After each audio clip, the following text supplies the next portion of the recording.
Hey everybody, welcome to week 4. We're making good progress. I just want to provide a couple comments and guiding tips for this week's lecture. I do want you to know that the content covered in this week's lecture will not be on the quiz, either quiz 1 or quiz 2.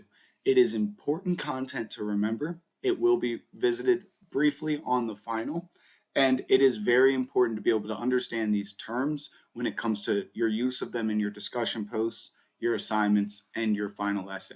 So this is going to be a lecture primarily purposed with the primary purpose of providing concrete definitions for some of the terms we take for granted when we talk about political science. Today's lecture, we're covering terms that range from communism, totalitarianism, socialism, conservatism, liberalism, and much, much more. Tyranny, anarchy, authoritarianism, totalitarianism. I probably said a couple of those a couple times. So let's start getting into it, and we'll maintain the same structure we do every week. All right, so learning objectives. We're going to identify the impact of one primary political thinker that inspired a lot of our founding fathers in early American history, that being John Locke. His introduction of liberalism through the concepts of the state of nature, the social contract. We'll see the contrast, you could say in a way, the contrasting political theory of conservatism led by Edmund Burke, roughly around a little bit later on. And then we'll see some definitions like tyranny, anarchy, liberty. We're going to address the conflict between liberty and security. Here's an overview, but I think the best way to, if you were curious about how to study for this lecture or how to listen to these lectures, I do recommend going to the very end, looking at the what do we learn slides, because that's a very concrete explanation of what I expect you to learn, and then revisiting the beginning and then watching the whole lecture with those what do we learn slides in mind. So I recommend doing that, and let's get going. First off, let's cover what we talked about last week. All right. I accidentally tapped the next button with my pinky.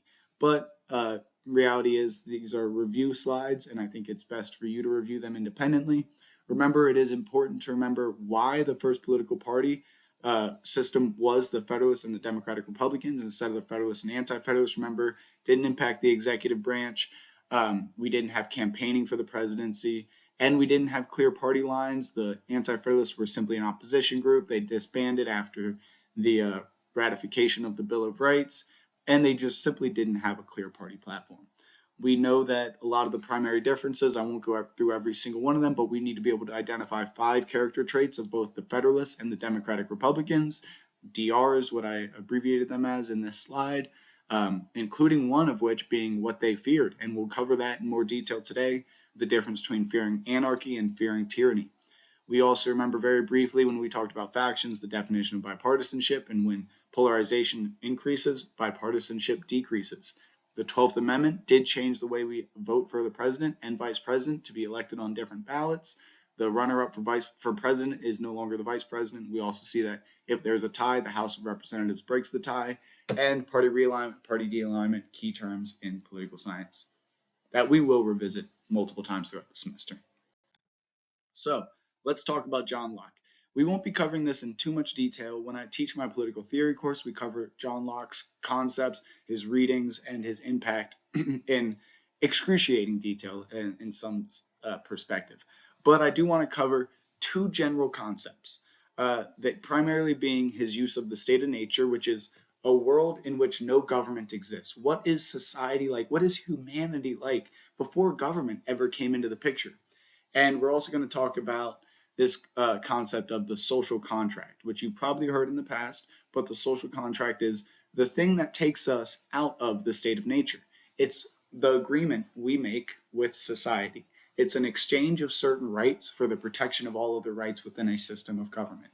We'll cover both of those terms in a few slides, but we also want to remember when we look at John Locke's works, he focused on prioritizing individual liberties, the natural rights of all mankind, to goods of nature. And we also see that one of the most famous lines in early American history, the right to life, liberty, and the pursuit of happiness, stems from his original writing in which he said, quote, life, liberty, and property. So John Locke, significant individual. I will not go in depth on his background, although there are some notes in this slide that if you were curious about, I could always talk to you about. Now, I do want to read the life, liberty, and property quote from John Locke as he states, quote, "Man being born, as has been proved, with a title to perfect freedom and an uncontrolled enjoyment of all the rights and privileges of the laws of nature, equally with any other man or number of men in the world, hath by nature a power not only to preserve his property, that is, his life, property, and estate, against the injuries and attempts of other men. You have your right," end quote. "You have your right to protect your life, liberty, and your property." And that is a foundational human and natural universal right provided by John Locke in his early writings. Many consider him a social contract theorist, and we'll go in depth about that explanation in just 2 slides, I believe. So, the state of nature. As I said before, the state of nature is society, the world, humanity, before any form of government ever existed. This is not a period in time in which we can accurately study. Instead, it's a thought experiment to understand what human nature is. What are we going to do if we're left up to our own vices? So the state of nature is the condition of all people before there was a state or civil society. It is us in pure nature. We will not be tasked to remember the 2 laws of nature, but in his work he does identify 2 laws of nature along with the work of Thomas Hobbes, who does identify these same laws, that first, in the state of nature, we will all desire peace, and second, within the state of nature, we must forfeit certain rights in order to obtain peace. Now, why am I talking about this? Well, this is a good introduction to the concept and the conflict between liberty and security that is constantly ebbing and flowing in American politics and history. We see that there are numerous time periods in which we have to focus on expansions of liberty. We want to provide rights to individuals, but there are also times in order to protect the general population, we need to restrict individual freedoms in the name of security. We'll go into that into detail on that in just a moment. But for most important takeaway from this slide is the state of nature is the condition of all people before there was a state or civil society. And John Locke viewed this state of society as moderately good. There is equal opportunity. Of course, there is conflict, but he has a generally optimistic perspective on this state. But we also needed to do something to become the people we are today, to create the society we live in today. And what happened was, the next slide, the social contract.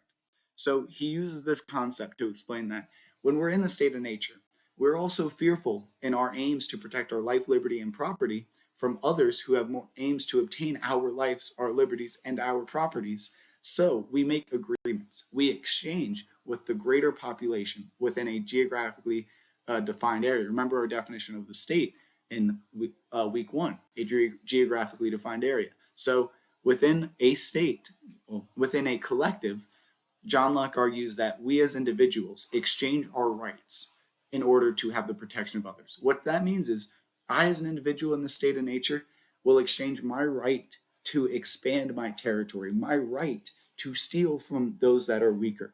In this state of nature, that is, in a sense, a individual right because you are capable. So I exchange what I am capable of, which is expansionism. Hi, welcome the cat to the lecture today. I exchange some of my rights for the protection of other rights. I will exchange my right to expand my territory for the protection of my territory from being expanded upon by others. So we remember those. There are 2 stages in the social contract. You do not have to remember these, but when we teach political theory, we go in depth about how when you are in the social contract, you provide universal consent, and then you have a majority vote on who should rule. Generally speaking, what collectives within the population have power over other collectives. And we understand the social contract theory as we join in order to protect the fruits of our labor we have already created. There's a quote from John Locke: "For no government can have a right to obedience from a person who have not freely consented to it."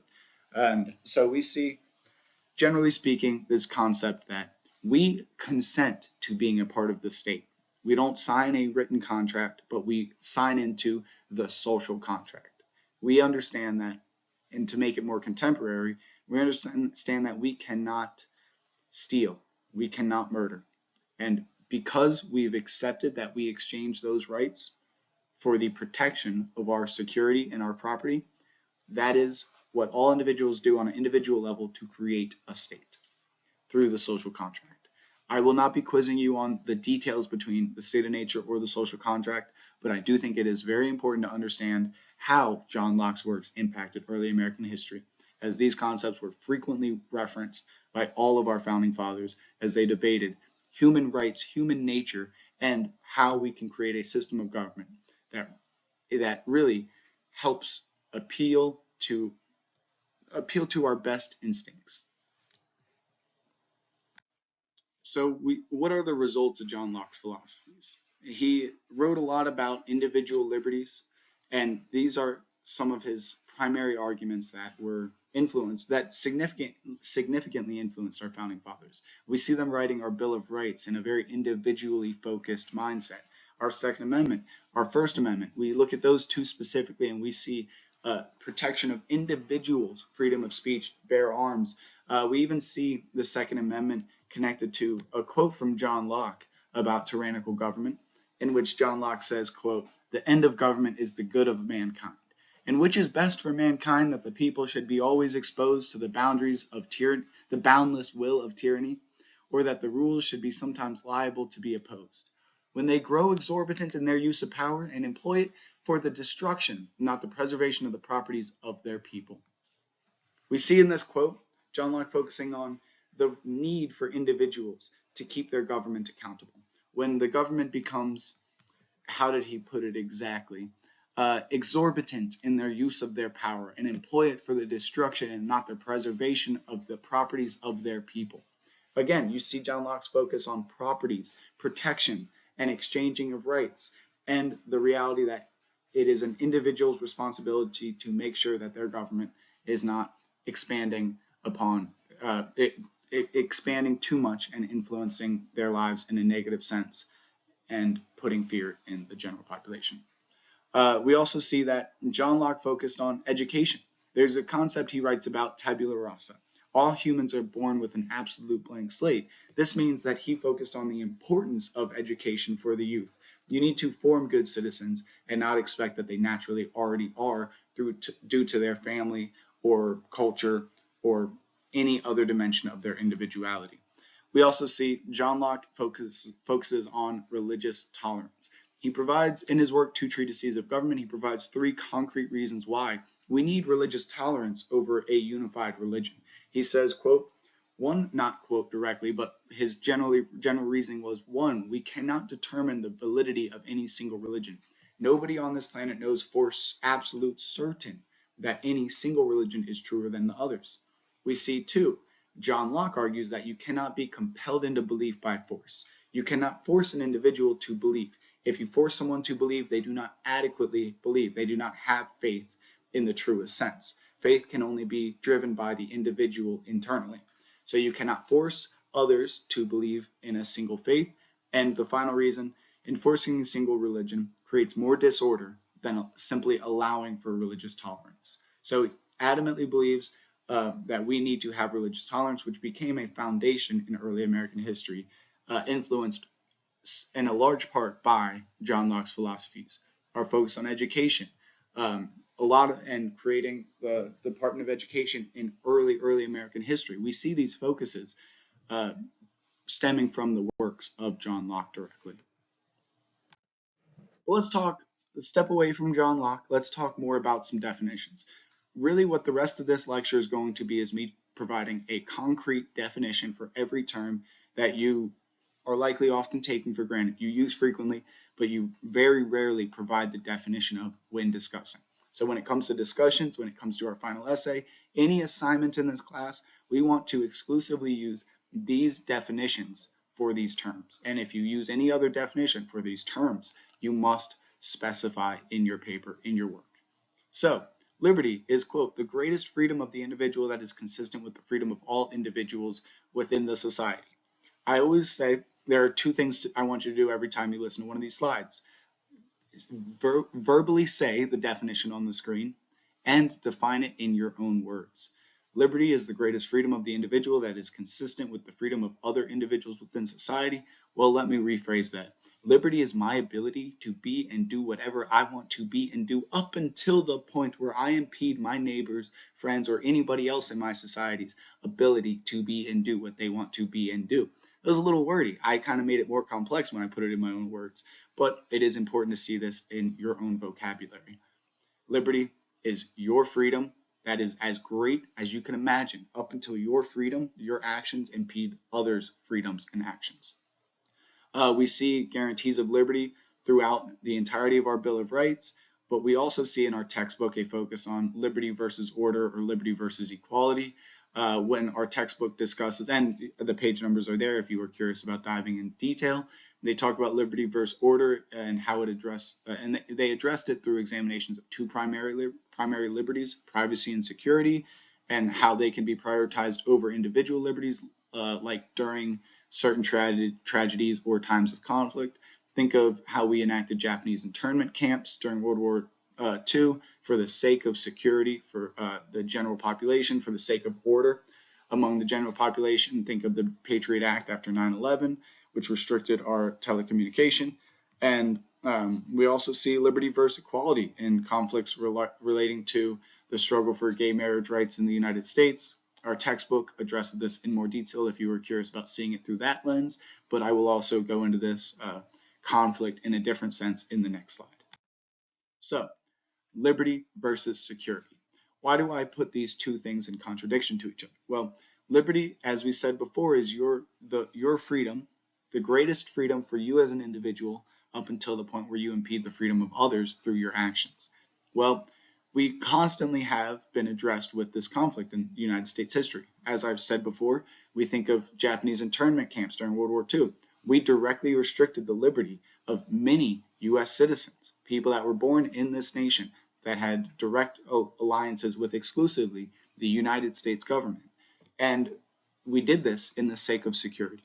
Think of after 9/11, the expansion of just surveillance on telecommunication. This was done in order to protect and provide security for the general population.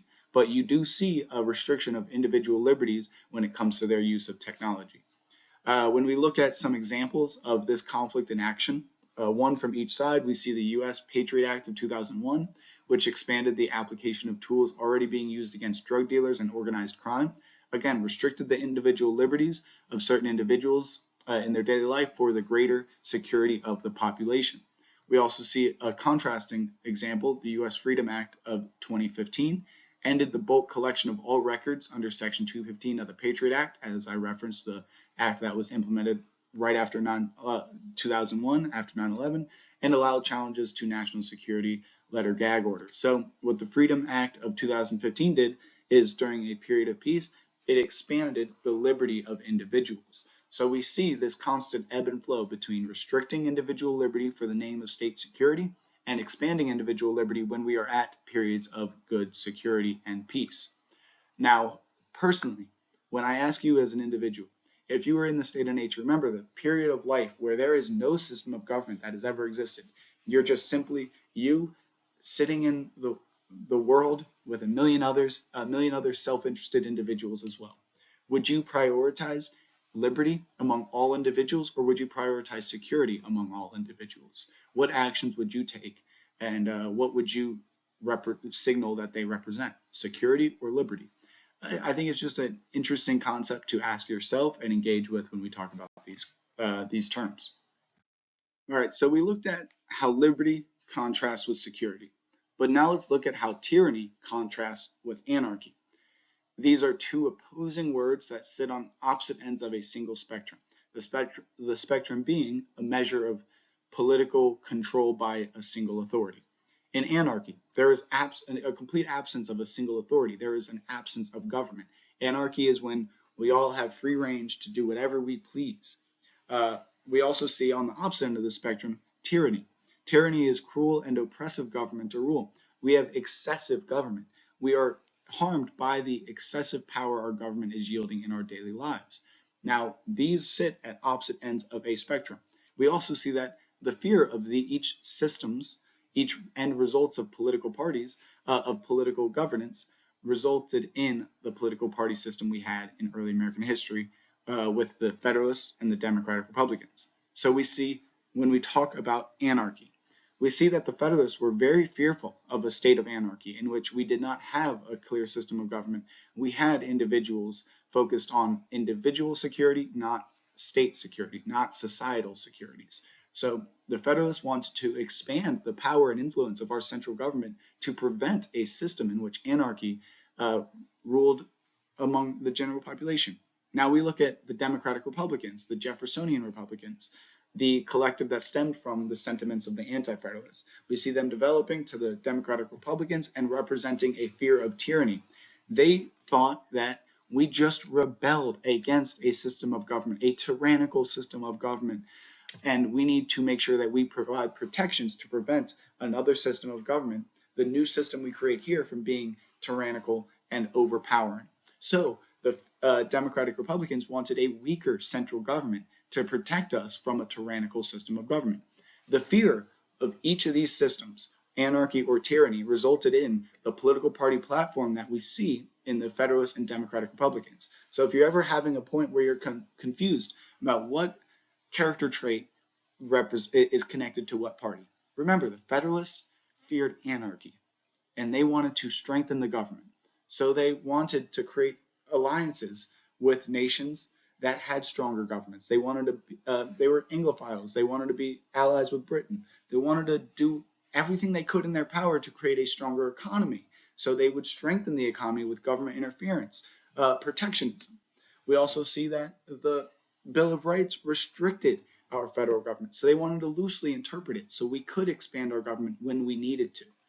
We see these consistent party platforms. If you can remember which party is sparked by fears of which system, then you can more easily remember their party platforms, those 5 character traits. So when we talk about politics, I include this one in this slide because, well, we hear these terms on the news and political discussions. We hear people saying they are fearful of authoritarianism, fearful of tyranny, anarchy, whatever it may be. Well, this is why we have these slides. This is why we're having this discussion today, to have a concrete definition of these terms so we can accurately apply them to our political discussions. Are we moving towards tyranny or are we moving towards authoritarianism? Well, you have to have a concrete and unified definition of these terms to even be able to discuss any movement to or from these systems of government. So, to provide a concrete definition, authoritarianism is a political system with power concentrated in a leader or ruling party, limiting political freedoms and individual parties. An authoritarian regime would not have absolute control over every single dimension of our daily lives. They would have absolute control over our government and our system of government, but they would not have control over the media or social institutions. Some would argue that would also pertain to some economic institutions. Now, if you wanted to have some concrete examples of authoritarianism, we see that there are dictatorships, a single ruler, a single individual. Think of Venezuela under Maduro. We have military regimes. Think of military leadership, generals that took over a system of government. A good example of this in contemporary politics would be Myanmar. We also have one-party states. A single political party controls governments on all levels. This is represented well in China. All of these systems of government may have significant influence over many social institutions, but they do not have absolute control over these social institutions. And to repeat, something in my eye. Authoritarianism is a system of government that can maintain a free press, but has high restrictions and high single-party leadership within the general structures of government. Remember, social institutions and government institutions are different things, and that will be something we elaborate upon as we go through all these lectures throughout this semester. I'm dying, sorry, don't have my water next to me. But now when we look at other terms, we see totalitarianism is the step in further restrictive governments, step towards that direction. Now let's look at the definition for totalitarianism. Totalitarianism is when the state maintains control over every aspect of public and private lives. They do control the press. They do have influence over social institutions like the media and all economic institutions. We see some examples of totalitarianism include Germany under Nazi rule, Soviet Union under Stalin's leadership, and contemporary North Korea under Kim Jong-un's leadership. So these are systems of government in which a single uh, collective party or regime has complete control over all aspects of your life. Total control. Totalitarianism, it's in the word. Authoritarianism is a step towards a tyrannical government. Totalitarianism is a completely tyrannical government in many eyes. So we see connections between these terms we use, although they do mean very different things. Tyranny is an excessive, cruel, and oppressive government, while totalitarianism doesn't necessarily determine how they govern, but it determines the significant influence that they have in society and government, while authoritarianism is a step away from absolute single-party control. Now, populism. Populism is a term you definitely hear frequently, and here is a concrete definition. Populism involves the appeal to the interests and concerns of ordinary people against the leader establishment interests.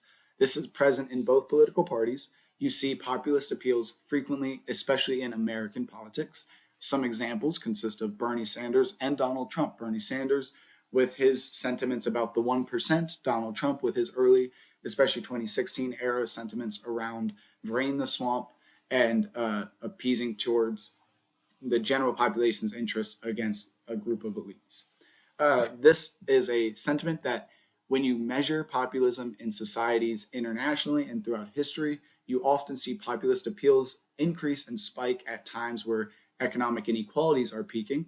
We do see these trends maintained in contemporary American politics, but that is something we will go in depth on later on if you find an interest in that. Remember, a lot of this class is aimed at providing the foundations of politics and government. We're focusing on government, not politics. But it is important to understand the terms that people use when they discuss politics. And populism is absolutely one of them. So our definition for populism is that a populist appeal is an appeal to the interests and concerns of ordinary people against elite or establishment interests. We also see a term, nationalism. Nationalism emphasizes the interest and identity of a nation as a whole, sometimes and often including a strong focus on protecting national borders, culture, and identity, sometimes even at the detriment of other nations. So we see a loose conflict between patriotism and nationalism. Think of patriotism as love for one's country and nationalism as prioritization of one's country. Patriotism can be loving your country and accepting the reality that you may have to live on an international stage and enact some legislation that may strengthen other nations. Nationalism is a focus exclusively on your own nation, and the strengthening of your nation results in the strengthening of the international community. We see that nationalism can instill unity in a nation, oftentimes is essential for having a strong and unified nation, but can also help mobilize individuals and can help mobilize individuals during national crises. We do see during periods of national crisis, think 9/11, various moments like that in our nation's history, in which we were unified among a single umbrella identity of the American identity. And that is very important to unify and respond to national threats, but it is sometimes dangerous, as many nationalist sentiments can spiral into resulting in policy positions that are harmful to allies and create conflict on the international stage. Can also be the foundation of expansionist policies, in which we've seen throughout history, time and time again, numerous nations have significant levels of nationalism that spirals into expansionism, in which you want to obtain more territory for your nation, you overexpand, and then you create more vulnerabilities, and then it harms the general population. We see this as the reason of the fall for the Ottoman Empire. Some argue that this had some foundations for why we were able to defeat Nazi Germany, and various other examples throughout American history. Throughout international history, not just American history. And liberalism. Let's talk about liberalism. We see it was originally presented by John Locke, one of the original liberal thinkers, and do not think we are talking about contemporary definitions where you have an immediate connection to the Democratic Party. This is a political ideology, so we will define it as a political ideology. It is an ideology which fosters progressive ideas centered around individual rights, equality, social justice, and a strong role for government in addressing societal issues. So among liberal thinkers, you would see individuals argue that we need to have strong governmental protections for individual rights, individual liberties. And if there is not equality among the general population, it is the role of the government to step in and provide an equal playing field for all individuals. So liberalism argues that you need to have a strong role of government to address societal issues. And we would see that among the Federalists and Democratic Republicans, we do see a strong favor towards liberalism among the Federalists in early American history, as they wanted to expand the role of the federal government to provide protections for individuals. sorry. We see a deep connection with the social contract theory, although this is not exclusive. Social contract theory does relate to conservatism as well in some senses. So social contract theory is we must forfeit some rights, our right to have majority powers in some examples for the security for all individuals and for some of our individual rights within a state. Now, we won't go in too much detail. The main conclusion from this slide is that liberalism is an ideology which fosters progressive ideas centered around individual rights, equality, social justice, and a strong role, most importantly, a strong role for government in addressing societal issues. In contrast to liberalism, especially early American history definitions, we see conservatism, represented by Edmund Burke. One of the first, really, political theory identifies him as the first conservative, writing in the early 1700s, and he emphasized the value of tradition and gradual change, talking about this concept of inheritance of institutions. We inherit institutions from past generations, and we must respect the progress of our founding fathers, our forefathers, by having gradual change within these institutions. If you have revolutionary change, you are dismissing the progress of past generations and opening yourself up to harms. So when we define this concretely, that's a lot of the sentiments. What I just said is a lot of the sentiments of Edmund Burke. Conservatism at large is an ideology which emphasizes limited government intervention, traditional values and institutions, free market capitalism, and individual liberties. A lot of these sentiments are represented by the Democratic Republicans in early American political history. So we see they focused on limited government intervention, using the Bill of Rights to restrict our federal government and strictly interpreting it. They maintain traditional values and institutions. We see this as one that's not perfectly represented, but it is represented in conservative ideologies, not perfectly represented in Democratic Republicans, but it is representative of the ideology. We also see a focus on free market capitalism, a laissez-faire approach to the economy, represented by the Democratic Republicans in early American history. And we see a focus on individual liberties, somewhat, for the most part, shared by both conservatives and liberals. We see a focus that society starts with the individual. We give consent through the social contract, and then everything thereafter is up for debate. So we do see conservatives and liberals can be united on their focus on individual liberties, but they do differ significantly on the role of the government.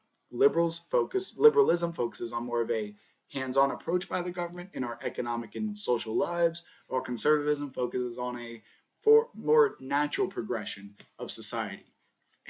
Free market capitalism, we also see a hands-off approach to individual lives in the role of government. Now, libertarianism. I would say simply, and when I put it in my own words, libertarianism is a step further along the ideology of conservatism.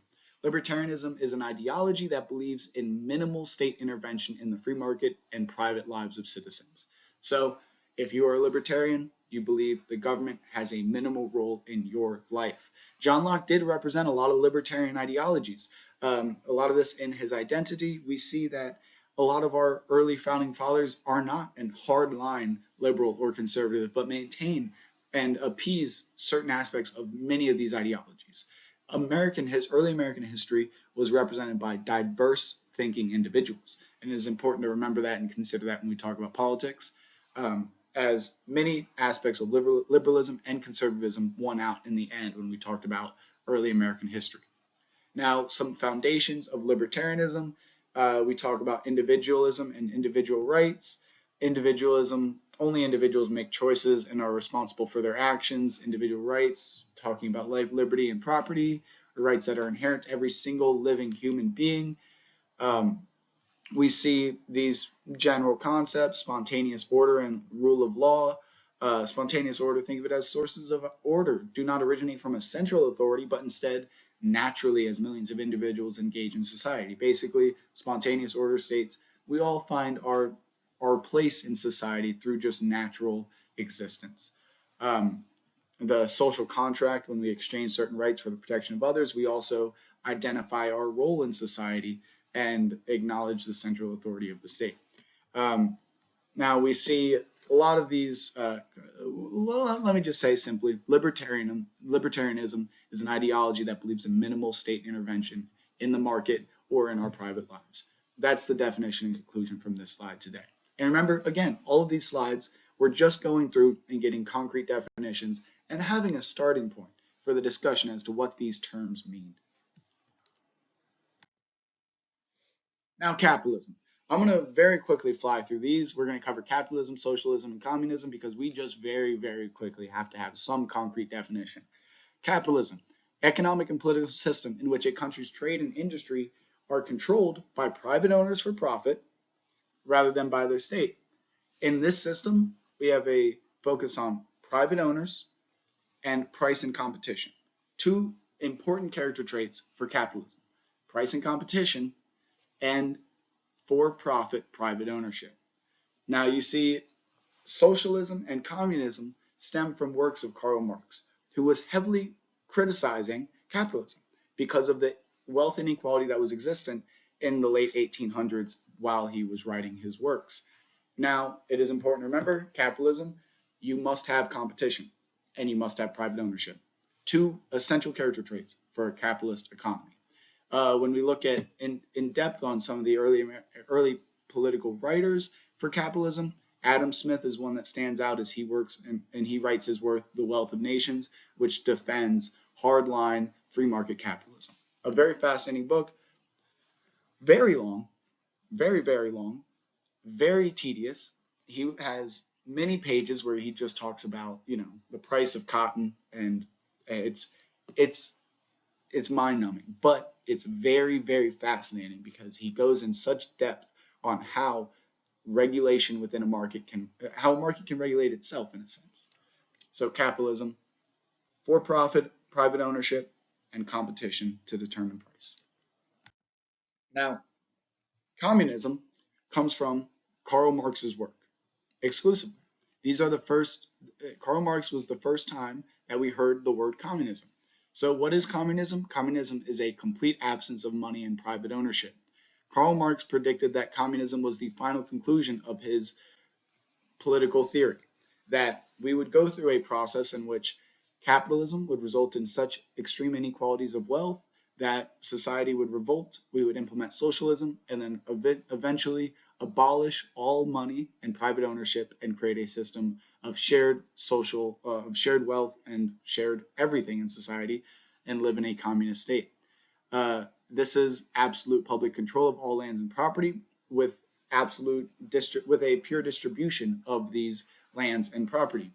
Karl Marx argues that workers are being exploited by the owners of production in capitalist societies, and communism is a society in which we would have greater equality. In our lectures, if you ever use this term, you will be using this term and defining it as a complete absence of money and private ownership in society. And that is the only way we will use this term. If you take political theory course, we will talk about what Karl Marx means when he talks about communism. Is he advocating for it? Is he predicting it? It's a more complex text than you would imagine. We're not going to, well, we won't be covering any of that in this class, but if you take that class, we won't be advocating for or against, we will simply be explaining, just like we will be doing with all of these other texts, liberalism, conservatism, capitalism, through writers like Locke, Burke, Adam Smith, and Karl Marx. So, socialism. Karl Marx viewed socialism as the required step towards communism. He did not advocate for a socialist system of government to be the end goal for any individual or any state. Instead, he thought this was a required step in dismantling private ownership and wealth. So we see socialism can be defined as an equal share of profit and property among all citizens. Again, socialism exclusively defined in this course, an equal share of profit and property among all citizens in society. We do see a coexistence. You could argue on a theoretical level a coexistence between socialism and capitalism, but no existence between communism and capitalism, as they are contradicting.